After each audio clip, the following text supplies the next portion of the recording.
नमस्कार, प्रदेश के number 1 news channel news 18 Rajasthan पर आप सभी का स्वागत। में हूं आपके साथ हेमंत कुमार। चलिए खबरों की शुरुआत इस वक्त की सबसे बड़ी खबर के साथ। श्रद्धा हत्याकांड को लेकर के बड़ी जानकारी सामने आ रही है।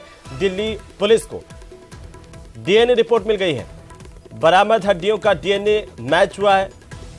आपको बता दें कि श्रद्धा के पिता के सैंपल से डीएनए मैच हुआ है। श्रद्धा के पिता से डीएनए मैच कर लिया गया है।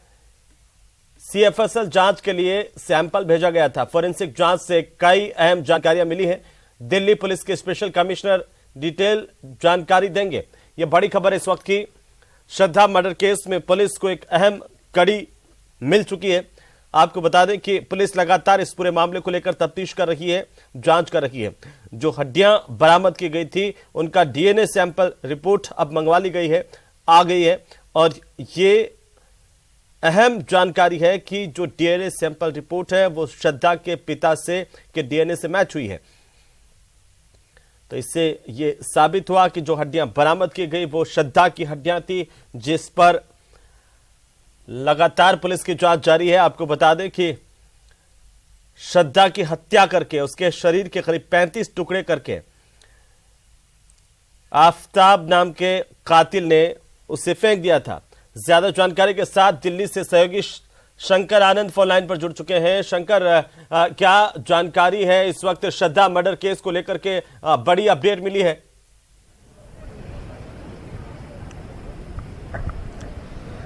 देखिए, इस वक्त मैं दिल्ली पुलिस मुख्यालय में हूं और दिल्ली पुलिस मुख्यालय में जिस तरह से बकायदा इस मामले पे औपचारिक तौर पे जानकारी दी गई कि जिस तरह से श्रद्धा के हत्याकांड को अंजाम दिया गया, तो इस मामले में आफताब पूनावाला की जिस तरह से इस मामले में भूमिका थी और आफताब के द्वारा इस बात को भी कबूला गया था कि किस तरह से श्रद्धा हत्याकांड को अंजाम दिया गया और उसके बाद श्रद्धा के कई टुकड़े करने के बाद किस तरह से पास के ही जंगल में फेंक दिया गया था। तो जंगल से जिस तरह से बकायदा आफताब की निशाने उसके कहने पर जिस तरह से बकायदा उन तमाम हड्डियों को बरामद किया गया और हड्डियों को बरामद करने के बाद जब उसके फॉरेंसिक लैब में भेजा गया तो इस बात में उसके पिता के डीएनए से इस मामले में पूरा मैच हो चुका है। तो एक तरह से कहा जा सकता है कि अब आफताब की मुश्किलें और ज्यादा बढ़ने वाली हैं। मुश्किलें इस लिहाज से कहा जा सकता है कि जब ये मामला कोर्ट में अब ट्रायल के लिए आएगा तो उसके बाद उस पर हत्या से संबंधित जो जघन्य हत्या से संबंधित एक कहा जा सकता है कि इस मामले पर उन तमाम धाराओं के तहत जिस तरह से मामला दर्ज किया गया था आगे उस मामले में कार्रवाई की जाएगी। तो इस मामले पर जिस तरह से एक कयास लगाया जा रहा था, एक कहा जा रहा था कि क्या वो हड्डियां श्रद्धा की है या वो किसी और की है, तो इस मामले पर एक कहा जा सकता है कि बड़ा खुलासा हुआ है। और इस मामले में दिल्ली पुलिस में कार्यरत स्पेशल कमिश्नर रैंक पर स्थापित सागर हुड्डा जो है बकायदा उन्होंने इस मामले में बताया है कि वो डीएनए का मैच का रिपोर्ट आ चुका है। और जिस तरह से सीबीआई की जो फॉरेंसिक लैब है, जिसको हम लोग आम बोलचाल की भाषा में सीएफएसएल लैब कहते हैं, तो वहां से जो रिपोर्ट आई है उस रिपोर्ट के आधार पर ये स्पष्ट हो चुका है कि जंगल से जो बरामद की गई थी हड्डियां वो श्रद्धा की ही थी, क्योंकि इस मामले में श्रद्धा के पिता का जो डीएनए सैंपल लिया गया था, डीएनए संबंधित सैंपल लिया गया था, तो उससे बकायदा मैच हो गया है। तो एक तरह से कहा जा सकता है कि अब यह मामला जो है पूर्ण तौर पर अब साफ हो चुका है। अब इस मामले पर एक आरोपी के तौर पर जो ट्रायल है वो आगे चलाया जाएगा और इस मामले पे काफी जो महत्वपूर्ण सबूत है वो दिल्ली पुलिस के हाथ में पहले से ही लग चुके हैं। शंकर, ये कितना अहम सबूत है इस लिहाज से कि आखिरकार जब कोर्ट का जिक्र आप कर रहे हैं और कोर्ट में ट्रायल के दौरान ये तमाम तथ्य पुलिस की ओर से पेश किए जाएंगे, तो क्या एक मजबूत कड़ी के तौर पर देखा जाए जो हड्डियों का सैंपल है, डीएनए है, वो श्रद्धा के पिता के डीएनए से मैच हुआ है?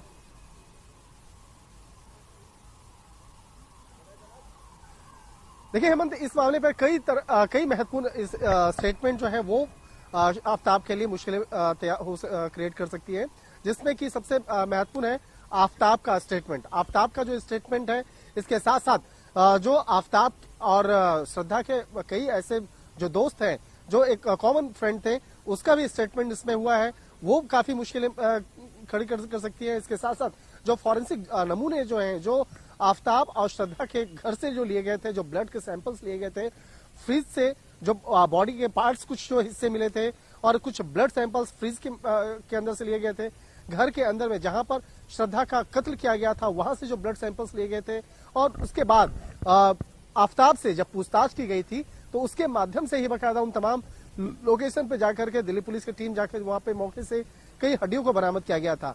तो हड्डियों को बरामद करने के बाद ऐसा लग रहा था कि क्या ये मामला ऐसे सुलझा तो नहीं रह जाएगा, लेकिन उस वक्त में दिल्ली पुलिस कह रही थी कि निश्चित तौर पे उस मामले का वो समाधान करेंगे और इस मामले को सॉल्व करेंगे। तो एक तरह से कहा जा सकता है कि तमाम जो फॉरेंसिक एविडेंस है वो आफताब के खिलाफ है, और जब ये मामला कोर्ट में अब ट्रायल के लिए जाएगा, निश्चित तौर पर ये तमाम सबूत, गवाह और इसके साथ साथ फॉरेंसिक जांच के जो नमूने हैं, उसकी रिपोर्ट्स हैं, उसके आधार पर आफताब के खिलाफ एक ठोस कार्रवाई कोर्ट के द्वारा की जा सकती है। तो एक तरह से कहा जा सकता है कि आफताब के खिलाफ काफी महत्वपूर्ण सबूत मिल चुके हैं। हालांकि अभी तक एक कुछ राज जो है अभी भी तक बना हुआ है कि अभी तक श्रद्धा की जो खोपड़ी है वो बरामद नहीं हुआ है, अभी तक श्रद्धा का जो मोबाइल फोन है वो बरामद नहीं हुआ है। इसके साथ साथ कुछ और भी महत्वपूर्ण जो सबूत है उसको अभी भी इकट्ठा करने का प्रयास किया जा रहा है, लेकिन अभी तक जिस तरह से सबूत मिले इतना उससे स्पष्ट होता है कि श्रद्धा की हत्या का मुख्य जो आरोपी है वो आफताब ही है। आफताब ने ही श्रद्धा की हत्या किया और हत्या करने के बाद बेहद बेदर्दी से उसके बॉडी के कई टुकड़े करने के बाद उसे जंगल में फेंक दिया। जंगल में फेंकने के बाद जिस तरह से बकायदा उसे कहा जा सकता है कि इस मामले को छुपाने के लिए एक जिस तरह से उसने साजिश का एक षड्यंत्र रचा, और उस षड्यंत्र का जो खुलासा तकरीबन 6 महीने के बाद होता है, और जिस तरह से श्रद्धा के मोबाइल फोन का वो प्रयोग करना, बाद में उस मोबाइल फोन को गहरे तालाब में फेंक देना, उसके बाद उसके बॉडी पार्ट्स को अलग अलग दिनों में निकाल के बाहर फेंकना, तो ये साफ तौर पर दर्शाता है कि उसकी जो सोच है वो एक बहुत बड़े एक अपराधी जैसे है। और जिस तरह से इस मामले को अंजाम दिया गया है, तो ये मामला बेहद चर्चा का केंद्र बन गया था पूरे देश भर में, क्योंकि आफताब का जो केस है जिस तरह से बकायदा 12 नवंबर को उसकी गिरफ्तारी हुई थी और उसकी गिरफ्तारी के बाद लगातार उसे पूछताछ किया गया था।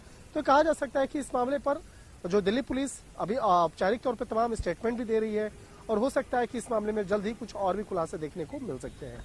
बिल्कुल शंकर, इसे ही जघन्य हत्याकांड और एक नृशंस तरीके से इस हत्या को अंजाम दिया गया था आफताब की ओर से, और पूरे देश में इस बात को लेकर के चर्चाएं भी हुई। लेकिन आप जिन बातों का जिक्र कर रहे थे कि ये एक कड़ी के तौर पर इसे देखा जाना चाहिए, जो सबूत अभी मिले हैं, जो डीएनए मैच हुआ है इसकी रिपोर्ट को, साथ ही साथ अभी आगे पुलिस के सामने इस पूरे मर्डर केस को लेकर के और क्या चुनौतियां हैं अहम सबूत इकट्ठा करने को लेकर के। जैसे आपने जिक्र किया कि श्रद्धा के शव का जो सिर है, यानी कि वो खोपड़ी है, वो पुलिस अभी तक नहीं बरामद कर पाई है। मर्डर वेपन की हम बात करें उसको लेकर के भी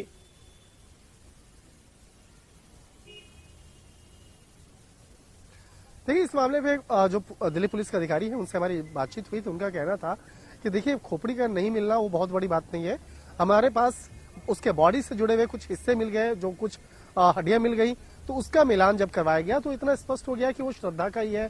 और श्रद्धा से जुड़े हुए कई जो फॉरेंसिक जो जांच जो है जब वो करवाया गया, डीएनए, इसके साथ साथ और कई ऐसे मेडिकल टेस्ट जो है वो करवाया गया, जिसका साफ तौर पर असर पता चलता है कि हाँ, श्रद्धा का कत्ल हुआ है। और श्रद्धा का कत्ल अगर हुआ है तो कौन है हत्यारा? तो हत्यारा अब पता चल चुका है, आफताब है। तो अब आगे क्या हो सकता है? तो अब इस मामले पर जो तमाम जो फॉरेंसिक एविडेंस है, इसके साथ साथ जो तमाम स्टेटमेंट्स हुए हैं पिछले एक से 1.5 महीने के अंदर में, वो तमाम स्टेटमेंट, फॉरेंसिक एविडेंस और इस मामले में मुख्य आरोपी जो है आफताब, उसका इकबालिया बयान, वो सबसे बड़ा एक इस मामले में एक सबूत के तौर पर उसे कोर्ट में पेश किया जाएगा।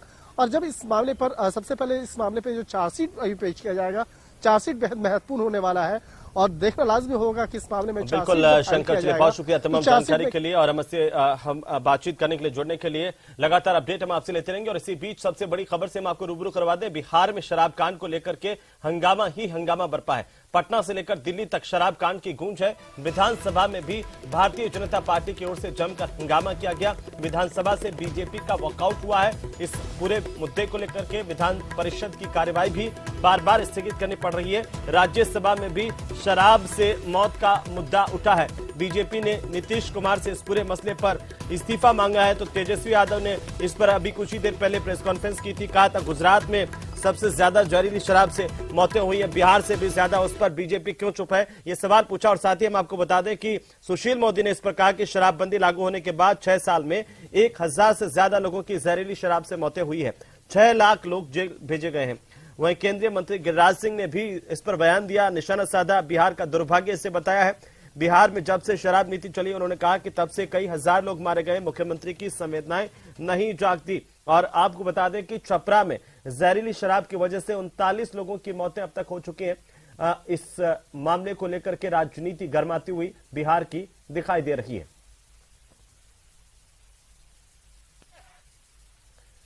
तो बिहार के छपरा में अब तक 39 मौतें हुई है जहरीली शराब की वजह से, और इस पर सियासत लगातार गर्माती हुई। 30 मरीजों का इलाज अभी चल रहा है, कईयों की हालत गंभीर है। जांच के लिए एसआईटी का गठन किया गया। मुख्यमंत्री नीतीश कुमार ने कहा कि जहरीली शराब से शुरू से ही लोग मरते हैं, सबको अलर्ट रहना चाहिए क्योंकि शराबबंदी है तो खराब शराब मिलेगी ही, जो शराब पिएगा वो मरेगा। नीतीश का यह बयान भी सुर्खियों में है, क्या कुछ कहा सुनिए।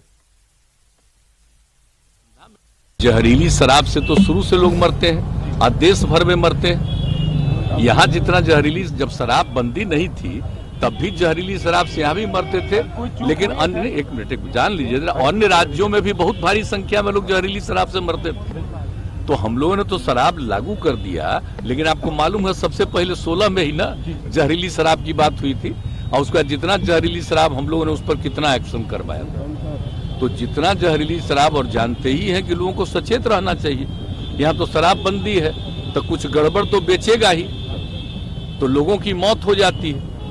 तो इसको याद रखना चाहिए कि शराब नहीं पीना है, शराब बड़ी बुरी चीज है, लेकिन फिर भी कोई पी लेता है। देखिए, ज्यादातर लोगों ने इसके पक्ष में सहमति दी है, लेकिन कुछ आदमी को क्या कीजिएगा, कुछ तो ऐसी गलती करता ही है। तब उसके बाद पिछली बार भी याद है ना, जहरीली शराब से मर गया तो कोई कहा कि इनको मिलना चाहिए कंपल्सरी के। वाह, जो शराब पिएगा वो तो मरेगा ही, ये तो उदाहरण ही सामने है कि पियोगे तो मरोगे, यही तो बात है। इलाके की एविग्नॉन पार्क बिल्डिंग में आग लगने की खबर है। मौके पर दमकल की 4 गाड़ियां पहुंची हैं और आग लगने के कारणों का हालांकि अभी तक खुलासा नहीं हो पाया। फिलहाल किसी के हताहत होने की यहां से सूचना नहीं है। मुंबई के लोअर परेल में भीषण आग लगी है। एक बिल्डिंग में यह आग लगी और बिल्डिंग की 22वीं मंजिल पर आग लगने की जानकारी, जिसकी तस्वीरें आपकी टीवी स्क्रीन पर, धुआं उठता हुआ साफ दिखाई दे रहा है। फायर ब्रिगेड की 4 गाड़ियां मौके पर पहुंची हैं। 2021 में भी इसी बिल्डिंग में आग लगी थी, ये भी जानकारी सामने आई है। तो आग का तांडव यहां पर लगातार देखने को मिल रहा है और फिलहाल दमकल की गाड़ियां मौके पर मौजूद है। कोशिश है जल्द से जल्द इस आग पर काबू पाया जा सके।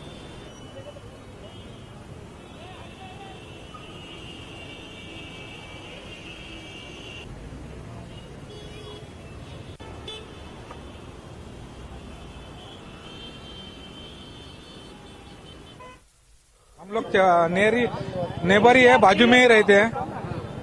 सुबह 11-11:15 के बीच में जो ये फायर का ये हुआ है, हमारा सवाल यही है कि फायर ब्रिगेड, जब आग लगी क्या वातावरण बनाते हैं, कितना घबराहट जाते, किस तरह से? घबराहट तो रहेगा क्योंकि लोग रह रहे हैं, हम लोग आजू बाजू में रह रहे हैं। कल वहां से वहां हमारे यहाँ भी आ सकती है, लेकिन फायर ब्रिगेड वाले ने अभी थोड़ा कंट्रोल किया है, लेकिन वापिस वो बढ़ रही है आग। बोल नहीं सकता है, पब्लिक परेशान है यहाँ। जो आग लगी कौन से मालिक ने, क्या उसको कोई रह रहा है? 22 से 2 में हमको मालूम पड़ गया। कैजुअलिटी क्या हुआ है अभी तक मालूम नहीं पड़ा है, लेकिन अभी आहिस्ता आहिस्ता सब मालूम पड़ेगा। क्यों पहले भी आग लग चुका है? हाँ, लास्ट ईयर ही लगा, 1 साल भी नहीं हुआ उसको। मुंबई के कई रोड इलाके में मौजूद वन अविग्ना पार्क इमारत में आग लग चुकी है। मैं आपको तस्वीर दिखाते, अगर आप देखें तो इमारत के 22वें मंजिल पर आग लग चुकी है। दमकल विभाग की तकरीबन 10 गाड़ियां मौके पर मौजूद है और जो दमकल विभाग के कर्मचारी आप देखें तो वहां पर ऊपर फ्लोर पर चढ़ चुके हैं और आग बुझाने की कोशिश कर रहे हैं। और आप अभी भी देखें तो 22वें माले पर यह आग लगी है। दमकल विभाग को तकरीबन 11 बजे कॉल गया था कि वन अविग्ना पार्क जो 60 मंजिला इमारत मुंबई के कई रोड इलाके में मौजूद है, उसके 22वें फ्लोर पर अचानक आग लग गई, जिसके बाद मौके पर दमकल विभाग के कर्मचारी पहुंचे और लगातार कोशिश कर रहे हैं आग बुझाने का। अभी भी आप देखें तो 22वें फ्लोर पर जो आग लगी है वहां से धुआं जो है भारी मात्रा में बाहर निकल रहा है और लगातार दमकल विभाग के कर्मचारी ऊपर मौजूद है और इशारों में बातें कर रहे हैं कि उनके पास क्या मैन सोर्स, क्या मैन पावर पहुंचाना है जहां पर वो पहुंचे और उसके बाद आग पर काबू पाया जाए। मैं आपको अगर नीचे की तस्वीरें दिखाने की कोशिश करूं, आप देखें तो इमारत के नीचे दमकल विभाग का जो पावर बैकअप है वहां पर पहुंच चुका है और साथ ही इमारत में जितने लोग थे उन्हें सुरक्षित पहले नीचे उतारा गया है, इमारत खाली कराया गया है। कोशिश किया जा रहा है कि जल्द से जल्द आग पर काबू पाया जाए। मैं आपको याद दिला दूं, ये वही इमारत है जहां पर पिछले साल मतलब 2021 में आग लगी थी, जहां पर एक जो वॉचमैन था, जो कर्मी था बिल्डिंग का, यहां पर लटका हुआ था, जिसकी यहां से गिरने पर मौत हो चुकी थी। और 1 साल बाद फिर से इसी इमारत के 22वें मंजिल पर आग लगी है और आग लगने का कारण अभी तक स्पष्ट नहीं हो पाया है। पिछली बार की जो रिपोर्ट थी उसमें साफ तौर पर कहा गया था कि फायर सेफ्टी के जो नॉर्म्स होते हैं उसे पूरे नहीं किए गए थे और जो फायर बैकअप के तौर पर जो पानी का फोर्स होता है मौजूद ऊपर फ्लोर पर, वो उस वक्त वाटर फोर्स मौजूद नहीं था। यानी कुल मिलाकर देखा जाए तो पिछले साल के आग लगने में जो लूपहोल्स थे उससे क्या सबक सीखा गया, ये यहाँ पर सवाल खड़ा होता है। और आप देखें तो अभी भी आग लगी हुई है और लगातार कोशिश की जा रही है आग को बुझाने की। 11 बजे जो है तकरीबन आग लगने की जानकारी दमकल विभाग को लोगों ने फोन करके दी थी, जिसके बाद दमकल विभाग के यहाँ पर कर्मचारी पहुंचे और कोशिश कर रहे हैं कि जल्द से जल्द आग पर काबू पाया जाए। बहरहाल मैं आपको बता दूं कि ये 60 मंजिला रिहायशी इलाके में रिहायशी इमारत है, जिसके 22वें मंजिल पर अचानक आग लगी। अचानक आग लगने का कारण अभी तक स्पष्ट नहीं है, लेकिन लगातार एक के बाद एक दूसरी बार इस इमारत पर आग लगी है। क्या कारण है, क्या सेफ्टी नॉर्म्स और उनके नियमों का पालन नहीं किया गया है, इस पर सवाल खड़ा हो रहा है।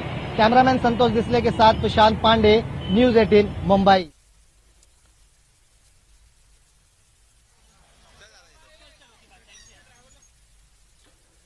तो कहते हैं कि जाको रखे साइयां मार सके न कोई। ये सीसीटीवी फुटेज देखकर आप भी यही कहेंगे। जरा सोचिए कि इस बुजुर्ग व्यक्ति की किस्मत कितनी अच्छी है कि इसने मौत को चकमा दे दिया। यह मामला मुंबई के पवई इलाके का, जहां पर एक बुजुर्ग व्यक्ति की जान बाल बाल बची है। लोग देखते रह गए और उस व्यक्ति के ऊपर से बस गुजर करके आगे चली गई। बताया जा रहा है कि पवई इलाके में लेक्साइड कॉम्प्लेक्स के पास में एवरेस्ट हाइट्स बिल्डिंग के ठीक बाहर यह हादसा हुआ। सीसीटीवी में कैद हुई है ये तस्वीरें और एक शख्स ने इस वीडियो को सोशल मीडिया पर शेयर किया। देखते ही देखते वीडियो वायरल हो गया। 45 सेकंड के वीडियो में संकरी और भीड़भाड़ वाली सड़क पर धीरे धीरे आगे बढ़ते गाड़ियों और कई पैदल चलने वाले लोगों को सावधानी से सड़क पार करते देखा जा सकता है कि तभी अचानक से सफेद कुर्ता पाजामा पहने एक आदमी सड़क पार करता हुआ दिखाए। इसी बीच एक बस इसे टक्कर मारती है और लड़खड़ाता हुआ गिर जाता है ये व्यक्ति। इसके बाद बस उसके ऊपर से गुजर जाती है, लेकिन थोड़ी देर बाद जिस व्यक्ति के ऊपर से बस गुजरी थी उठ करके खड़ा होता है और उसे कोई खरोंच तक नहीं आती है।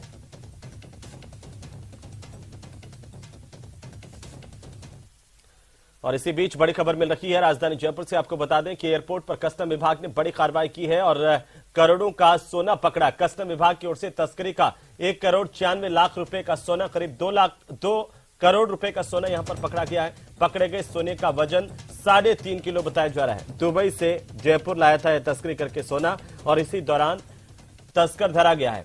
कस्टम विभाग ने यह बड़ी कार्रवाई की है। फ्लाइट से यह लाया गया था और आपको बता दें कि ये सोने की तस्करी की जा रही थी, जिस पर कस्टम की कड़ी निगाह है और कस्टम विभाग ने यहां पर कार्रवाई करते हुए इसे पकड़ लिया।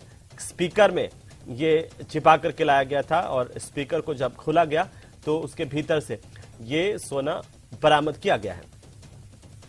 3.5 किलो सोना जयपुर एयरपोर्ट पर बरामद हुआ है, जब्त किया गया है। फिलहाल कस्टम विभाग की ओर से पूछताछ जारी है।